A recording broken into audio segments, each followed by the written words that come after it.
Hi, this is Dr. Greg Oliver. Today I want to ask you a question. What's the best diet out there? What diet works the best? Well, the answer is the one you can stay on. There's lots of great dietary programs that reduce calorie, control carbohydrates, increase your protein levels a little bit, help speed up your metabolism. Lots of dietary programs that work, but the one you can stay on long enough to get your body into a fat burning and fat reducing mode, long enough to hit your goal weight, that's the one you want to be on. Okay, well, it was a trick question. So here's the problem. Many of us have a genetic background for obesity and weight gain. All right, we know that that's a fact. We can see it time and time again. There are genetics that create or help create obesity. Now, we are in what some term as an obesogenic world. There's food everywhere. It's relatively cheap. You can fit 1,500 calories between your thumb and finger.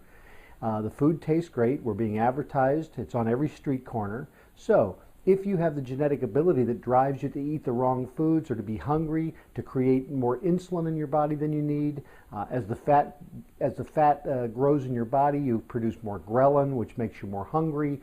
So there's this vicious cycle that just begins, and then that genetic makeup tends to create a biochemical process in your brain that drives you to eat certain foods. We also know that there's a somewhat, not pure, but somewhat addictive quality to certain foods that are high in carbohydrates and foods that are high in fat. So you've got all these things going against you. I tell many of my patients that I treat obesity and weight management just like I treat high blood pressure and diabetes. I treat it as a disease because anyone can go on a dietary program for 2, 4, maybe 6 weeks, and then they start to drift out of it, no matter what the dietary program is.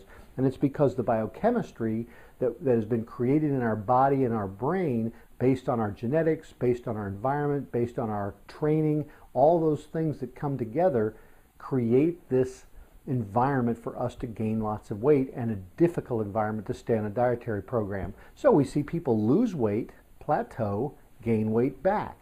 So by treating this as a medical disease, we can treat it, suppress it, and try and keep it under control. I mean, studies even show that in most bariatric surgical cases, they'll lose dramatic weight, plateau, and over time gain the weight back. Yes, in any diet, there's probably 3 to 5% of the population that will keep the weight off. So we're not sure what's going on there, but we're studying it and looking into it. And there are certain behavioral factors that can help you to keep the weight off. But what I want to tell you here is, hey, this is not all your fault. We were created to make fat. We were created to store fat. And the reason is our ancestors had to chase down their food. Well, we don't have to chase down our food. We can drive right up to a drive-in window, put in our order, pay for it, never burn up a calorie ordering and chasing down our food these days. So our ancestors had to be able to store fat to survive. Then they would chase their food, make a kill, eat all they wanted. They might not eat for 3 to 5 or 7 days again. They'd have to chase their food again. So we don't have to chase our food anymore, so it's easy for us to gain fat. That's just part of our genetic makeup also. So next time you blame yourself and say, what's wrong with me? Why can't I lose the weight? Hey, there are lots of factors going against you, but if you find someone who can help you, and there are many factors that can do it, here's the how-to. How do you break this pattern? You know, many people, if they find a mentor or a coach or someone who can hold them accountable and work with them, that helps to overcome some of these problems. The other thing is there are treatments, there are medications, there are therapy groups, there are psychological counseling. All these things will help you to break through those short-term dietary modes that you get into so that you can try and sustain long-term calorie reduction, a change in your dietary habits, a change in your eating habits, and a change in your exercise habits so you can maintain this weight. And I always tell my patients this, whatever I do is a treatment. It's not a cure. I can't cure all those genetics and behavioral issues and things like that. So we can put you into remission of obesity, but we're going to have to work long term. So here's the other problem. If you go on a dietary program with a low calorie or reduced calorie and you lose weight, you're not cured.